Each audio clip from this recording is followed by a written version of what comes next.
YouTube. What's going on? Fancy dancy. What's happening? How's everybody? Long time no see. Yeah, I could get into a whole long thing about why I haven't made a video in 2 weeks. But, you know, life, right? And I was sick, like a lot of us, right around this time of year. And it put me right on my behind. It put me right on my deer ear. And typically, I'm pretty quick to bounce back, but this thing had a hold of me. And fortunately, with this place that I'm at, we have 15 sick days a year, and so. That came in handy because I was off 10 days, and I could have been off longer, but I was starting to develop bed sores. Not really, but you know, how long can you lay in bed? I always, you know, it's like these guys, truck drivers, they get into their sleeper. And, you know, we have 10 hours, right? Mandatory 10 hours. And some of these guys, they've got a difficult time getting their ass out of the bunk after 10 hours. And so let's just say you take a shower, you get yourself a bite to eat. Heck, maybe you do a load of laundry. You know, there's 3 hours, so at least you 7 hours. I mean, how much longer do you want to be horizontal? I mean, I have a very, very difficult time laying around for that long, right? So for me, 10 hours is like maximum, and 10 days of being sick and being horizontal, me and my dog, you know, we were both getting very restless. So, yeah, I had that going on. And I'm just not going to make a video, you know. I didn't create this channel to make videos about every little nuance of my life, right? So, but yeah, so that was one thing, and then work has gotten busier, right? And so there's that, and then. And then what's with this Canadian Thanksgiving? Well, what's going on here? I got stuck here yesterday with a Canadian Thanksgiving, and well, you come up here to deliver, and then nothing's open on Monday. Absolutely nothing. The whole country shuts down on Thanksgiving. You know, could we maybe potentially choreograph a situation where it's like a national holiday, right? Where like everybody's got the same, celebrating the same holidays at the same time. I mean, if I had known that the whole country shuts down up here for Thanksgiving, I mean, I would have never took the load, right? So. But that's what's going on that way. And what's going on here? Oh, that's lovely. Okay, so they dropped. Okay, you know those machines that chew up the road and spit it out the chute, right? When they're repaving, I don't know what you call them, but it's on its side. Looks like they failed to secure that load. But I will tell you what I was doing for 10 days. I was watching YouTube, right? Looking at some YouTube, trucking YouTube, and wow. I mean, wow. There are, if there's not 10,000 trucking YouTubers out there, I mean, I don't know what to say. And, you know, my channel is dog shit, right? Like, I mean, dog shit. There's no editing, there's no, you know, fancy footwork. It's one take, no fake, right? Guerrilla publishing over here, however you want to call it, all right? Just dog shit. But I mean, I would like to think that there's some entertainment value based on the interaction with my subscribers, and you know, a little bit of personality goes a long way. But I'll tell you, some of these truck drivers, they come on, and I'm not trying to kick anyone, or, you know, I'm not trying to be, you know, hateful, but like, if my channel's dog shit, admittedly, I mean, they've got no business making videos. I'm like, what is this, right? And they talk about the same thing. They, you know, it's just on and on. The one big topic that seems to be going around YouTube trucking right now is how difficult it has been to get a job in trucking. And, well, yeah, I mean, I'll say this much. I seen it coming. I did. Back in the summer, I was looking around, right? And typically with my resume, right, when I put it out there, I apply to a job. Let's just say I'm looking, right? I'll put 2 or 3, you know, I want the one job. I'll put 2 or 3 out there, and I'll get a hit from all 3 of them, at least 2 out of the 3. And no response, all right? No response.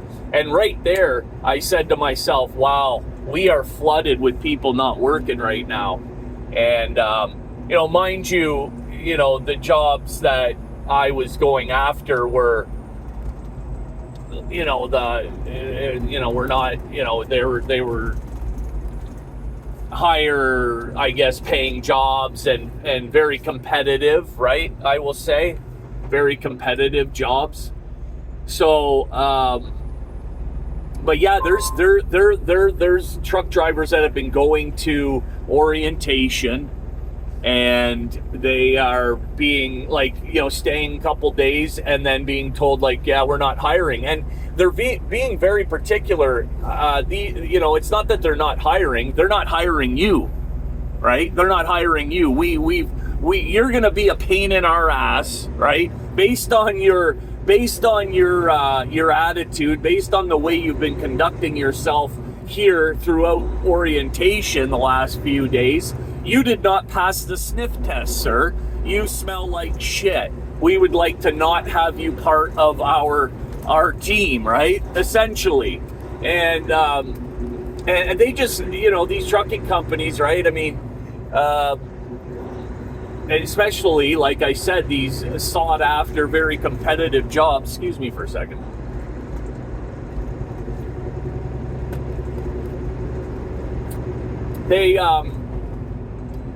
It's very expensive to go through the hiring process, and so everyone's tightening up their belt, right? Everyone's trimming the fat, and this is one way that they've recognized. How can we minimize our expenses on hiring? How can we minimize our turnover? The only way to do that is to be more particular about who we're hiring.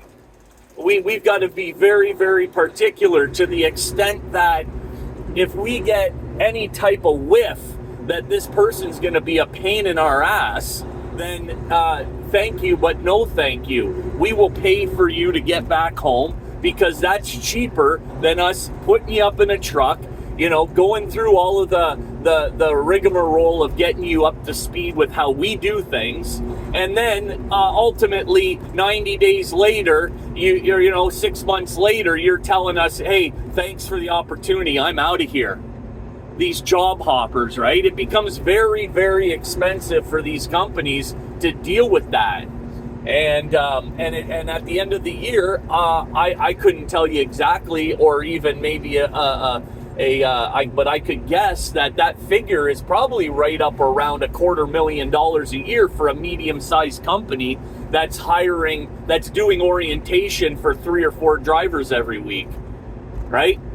I mean, if they're able to retain out of the let's just keep it simple at 4 drivers, right? If they're able to retain 1 out of those 4 drivers every week, that leaves them with 50. So let's just say 50 drivers a year.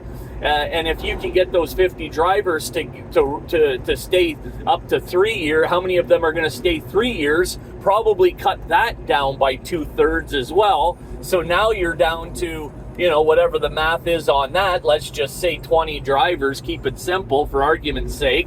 So now you got 20 drivers and you've spent all this money and nobody's sticking around, and they're all, the grass is greener and everything else, right? I don't want to get on board with the way you do things. I don't like this, I don't like that, and here we go.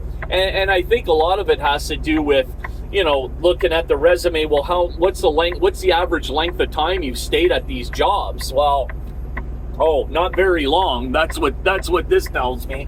And but I personally think I personally think that it's great. Personally, I think it's awesome. Personally, I think that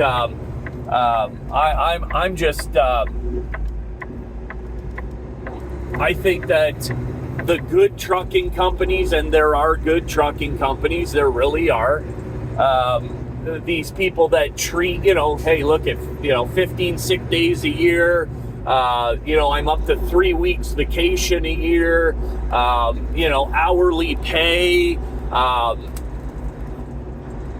benefits, right? 100% company match contribution, right?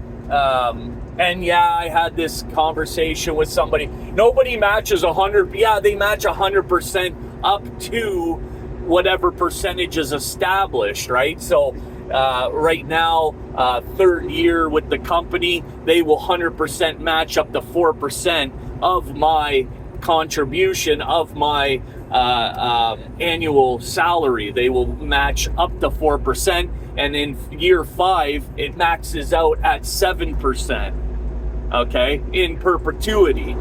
So that's how that works, right? And I mean, for most of us truck drivers out here, we don't have a retirement plan, and that can be extremely frightening. It is for me, right? Because up until this job here, which is 3 years now, I didn't have a retirement plan.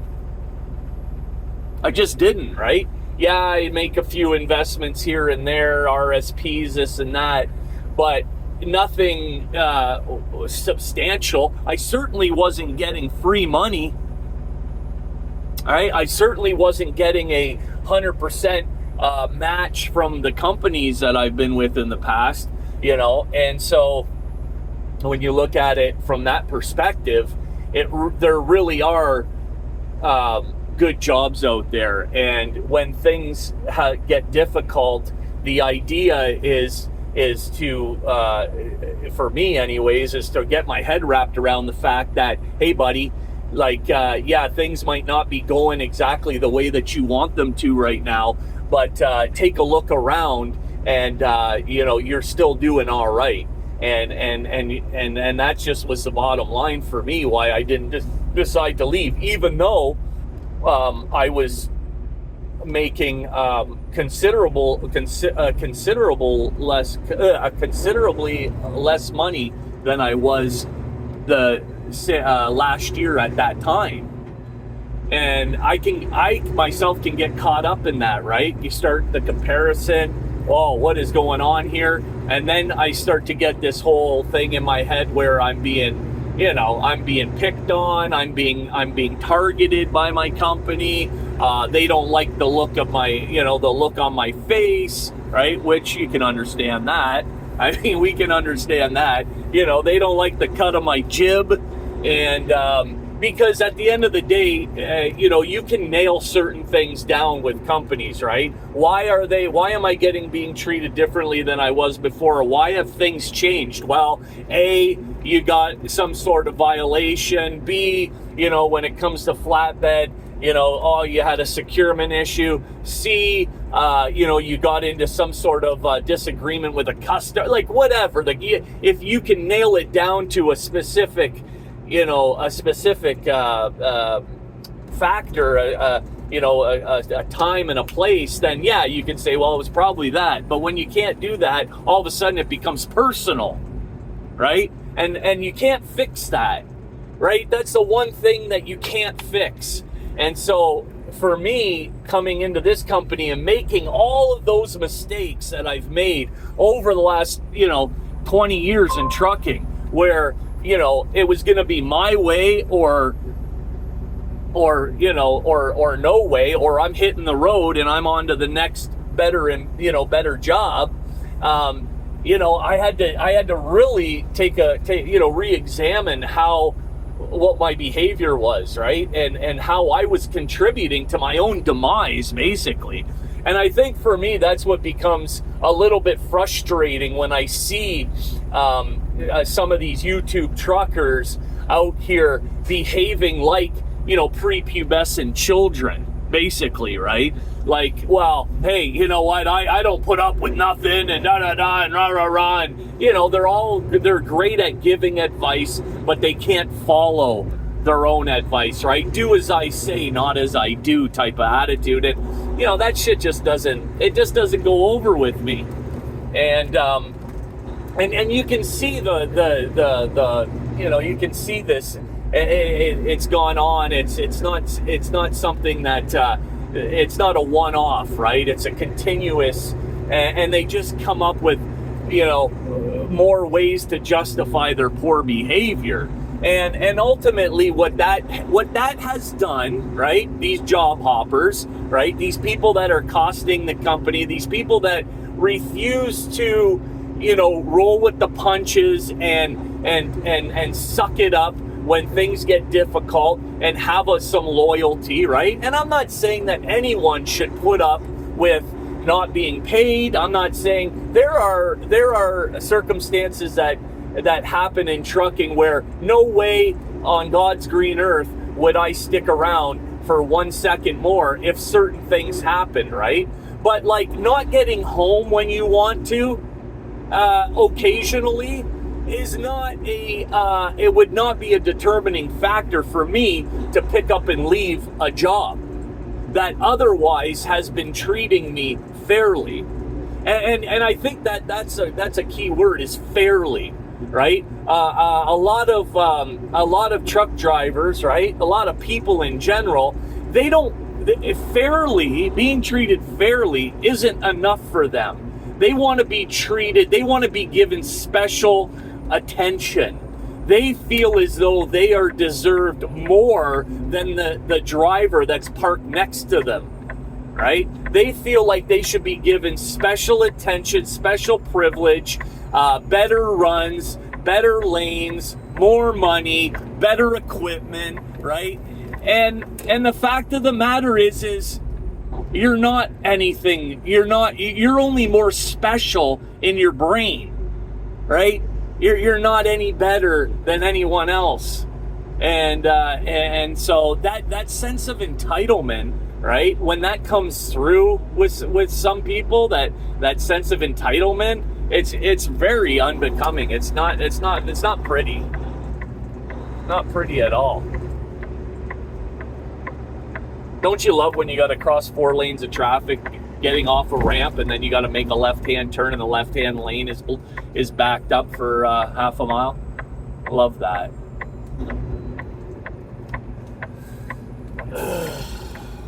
Everybody's trying to cut in front of you. Yeah, it's awesome. Anyway, but so yeah, I mean, what's the deal? The deal is once you get yourself into a job right now that's treating you fairly, right? where, yeah, and here's another thing that I noticed is happening a lot too. They've chose to go to these companies, right?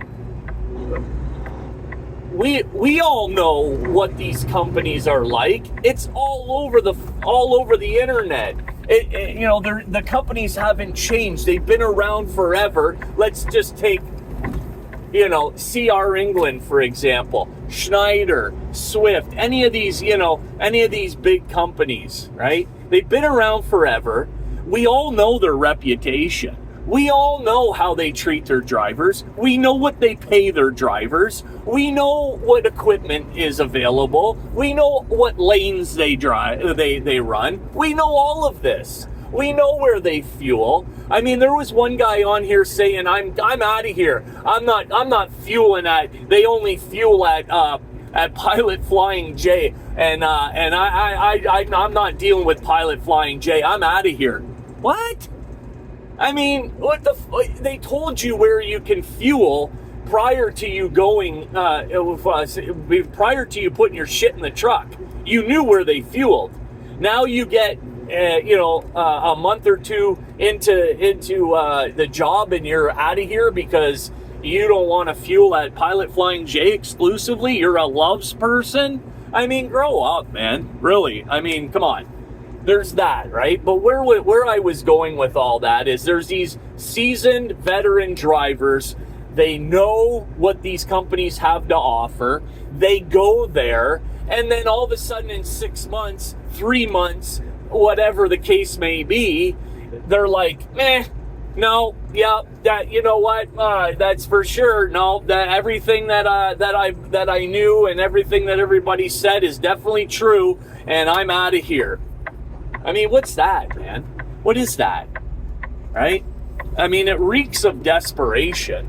That's one thing, right? You can't get a job anywhere else, so you go to these mega companies, mega carriers. You're guaranteed to get a job.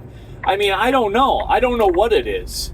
I don't get it. I don't understand it. I don't agree with it. And and now it's not only the smaller companies that are getting,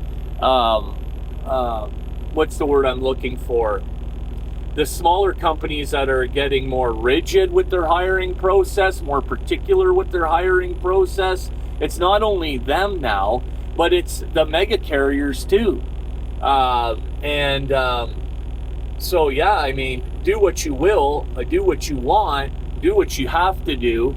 But I would strongly advise anyone who's asking that you really pay very close attention to the market right now, because it is not like it has been in years past where you can just pick up and the next day you're in. And for God's sakes, right? For crying out loud, do yourself a favor and don't quit your job before you actually have another job, right? Well, driver's lounge, how do you suggest I do that? I'm OTR, I don't own a home, I don't have an apartment, right? I have to, I live in a truck. Okay, so what you do is you take a vacation, right? You tell the company you're with, hey, I'm taking time off, whether it be 3 days, whatever the length of the orientation is. You go there, you do the orientation, you live in a hotel for the length of time if they put you up. However, I don't need to spell it all out for you. And once you've been guaranteed a job, then you go to that job and you say, hey, I've decided I'm not coming back. Hello, right? I mean, come on. You don't go tell the job that you have, I'm quitting because I'm going over here because they said, yeah, come on over for orientation. Orientation doesn't guarantee you a job, does it? I don't think so. Even if you passed it used to be if they spent the money to do the drug test, then you're pretty much guaranteed to get hired, right? If they've spent some money on the drug test and they've spent some money to get you where, you need to be and stuff like that, then if they've come out of pocket, then you're pretty much guaranteed to get a job. No, it's not like that anymore. They're willing to spend, you know, a little bit of money to get you in front of them and to see your behavior. They want to see, because they don't want to deal with these difficult drivers anymore, right? They just don't. They've cut down office staff, right? They've trimmed the fat throughout the company. They don't have people just hanging around to field these complaint calls, right? They don't have office staff just hanging around anymore to deal with difficult drivers. Those jobs aren't around no more. So they want drivers to where they send you something through your machine and you can work independently, right? Without being babysat and without them having to talk to you through every single move throughout your trip. Well, this is. Like, can you have some problem solving skills? Can you work well independently? Do you have good, decent interpersonal relationship skills? Right? All of that. And if you don't, like, it ain't just about being able to drive the truck down the interstate anymore. They have higher expectations, and they should. I mean, I could talk till I'm blue in the face about the whole, not hiring drivers that don't speak, read, or write English and all that. That there is going to be a thing of the past as well. It's just a matter of time. These people that are unfortunately suffering the repercussions of these drivers that are inexperienced, don't read, write, speak English, and they're running people over down the interstate and all that. That's all going to be a thing of the past. And it's happening, right? So